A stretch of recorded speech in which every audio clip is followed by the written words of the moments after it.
Good morning, you guys. It's 10:30. I just got out of the gym. I don't quite know what today looks like for me. Yesterday I had planned to go to the library, do a bunch of research on jobs, send out applications, print out resumes, walk around the towns, ask if people are hiring. And while that is something that needs to get done, I'm not saying that I won't do that at some point today. I feel really beat. I just feel like taking a minute and taking some time and taking a day just to like sit with myself and relax, because I know that the situation is not ideal for me at all and I need money, but I also need to take care of my body, and I also need to listen to myself and like allow myself to have a break, because I've been through it. I've been through it this year. I've been through it with friends. I've been through it with family. I've been through it with everything, just about everything. So I just want to like tune into my emotional world today and take things really slow and not push myself to work too hard, because I just don't want to like burn out and literally like kill myself. Like, I think I just want to like slow down today.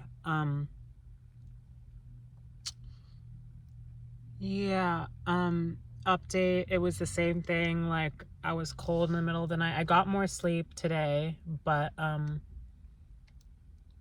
the spot that I parked in wasn't too bad. I wasn't bothered. I made myself the same thing for breakfast, just like a bagel with peanut butter and banana. I finished the blueberries. I cleaned up a little bit, so that makes me feel good. I really want to get rid of these clothes at some point. I feel like I'd make more money off of trying to like sell it directly to consumer, like off Facebook Marketplace or Depop or something like that. But my experience with that isn't the best. I feel like people don't really like, some people will buy things, but they want it so cheap, and no one really, I didn't have any luck on Depop, so I might just take all my stuff to like a Crossroads and get the change now for it, or wait.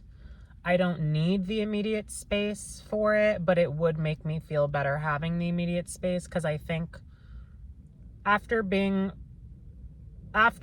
homeless and living in my car for a full 24 hours, I think the there's a lot of big challenges, but I think one of the biggest challenges is all the repositioning and all of the reopening and closing and the scrimmaging for shit and all of the like extra steps that have to be taken to get what you need, because your whole life is condensed into a car. Like, if I need underwear, I need to like pull out this big backpack with all of my underwear and my socks and my shirts, and then zip it up and have it in here and then put it back into its place. And if I want food, I have to like dig for it. And then, when I have my trash bag, it's just kind of floating, and it's hard. And if I want to get to my clothes, I feel like it's such a task. So I want to free up as much space as I can, just so it makes it a little bit easier to live life regularly and cut the time it takes to get my shit together. Like, I was literally in the parking lot for the gym for, I want to say, 30 minutes, just like organizing shit and like putting things into its place and like getting my gym bag ready and putting on my shoes and like just about everything. And that's a long time. That's like how long I would work out for. So it's a lot. I just think I want to get more organized, but getting more organized means selling shit or buying shit that can help me be organized. But I don't think it's about buying things. I think it's just about freeing up as much space as much space as I can. The second biggest issue, I would say, and this isn't in any particular order, but I would say is I luckily haven't had too many issues with going to the bathroom. I'm a little nervous come Christmas time, what I'm going to do, where I'm going to go. I think the gym is open, but they close early on Christmas Eve, so I'm going to shower late on Christmas Eve, I think, if something isn't figured out by then. And then I'm just nervous about the bathroom situation. I hope like there's parks or something open to, you know, let me go to the bathroom, because I can't not go to the bathroom all day. And yeah, so I think the second biggest issue is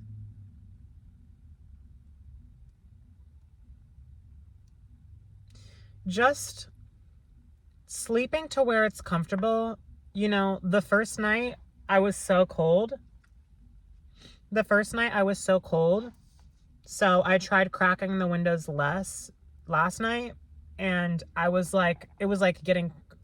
condensating on the windows. Like, I was sweating. It was really, really hot. So I had to crack open a window and literally open the door for a second and turn the car back on. And I cracked open the windows a little bit more. And then, I mean, everything was fine, but I felt that I think the biggest thing is, like, I can get myself comfortable for a night, but the cold is what wakes you up in the morning, because there comes a point where all the heat leaves the car, and then it's just like bone chill frost. You know what I mean? So I need to find a way to stay a little bit warmer throughout the early morning, just so that I can actually like enjoy my rest. And I think the best way to do that is to maybe crack open the windows a little less. I don't know. I'm going to figure that out, but I think that's a big challenge. So I don't quite know what I'm going to do right this minute. I'm probably going to go to a park. I don't know what I want to do. I don't want to spend money today.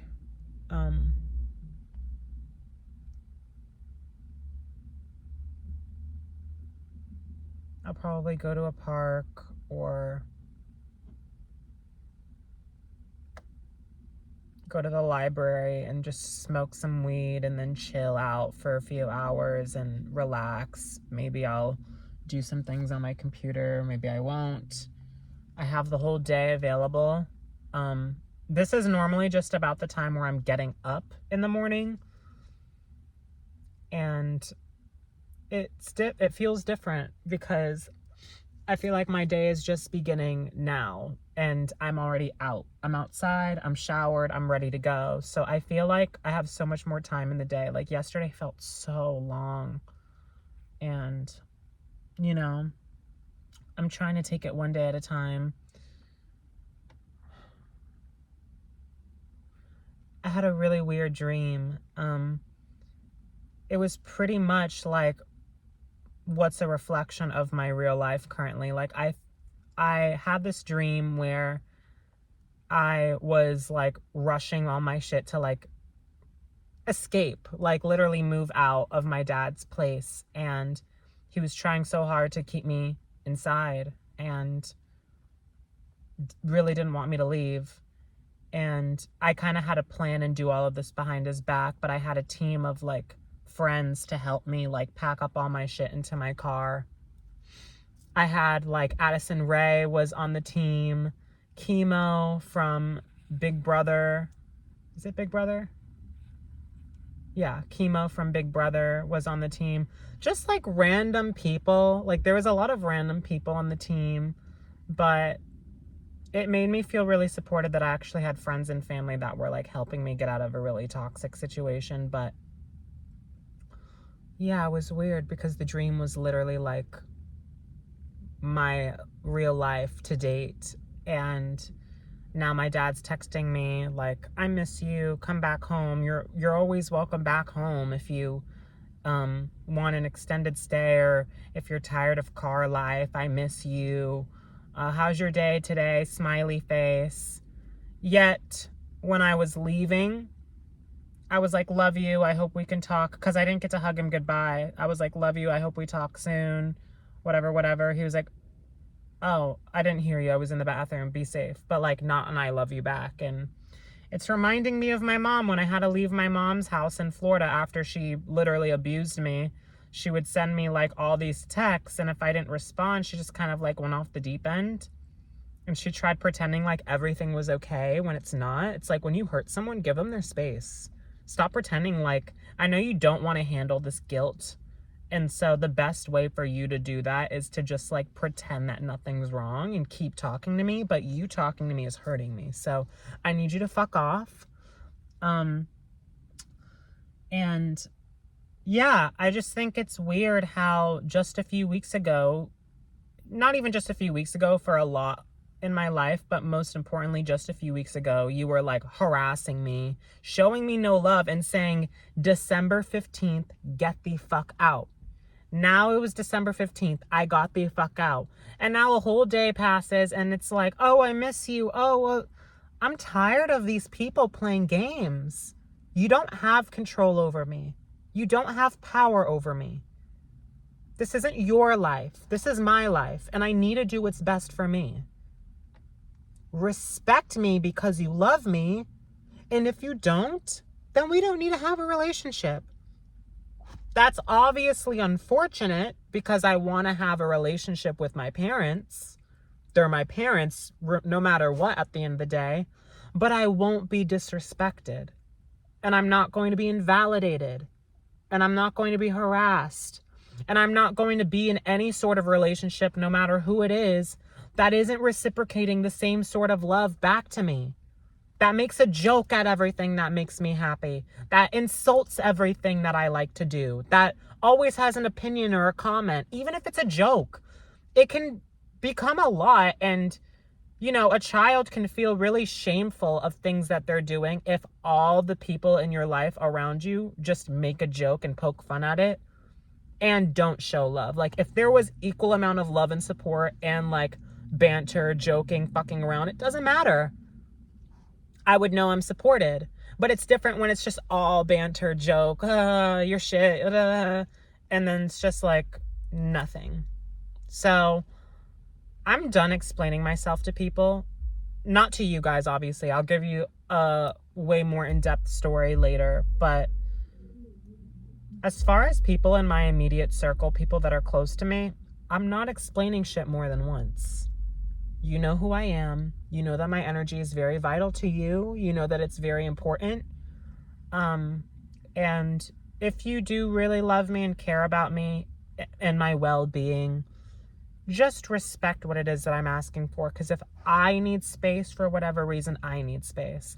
And if I communicate things to you that are hurting me and upsetting me, I need you to respect that. Or I at least need you to listen.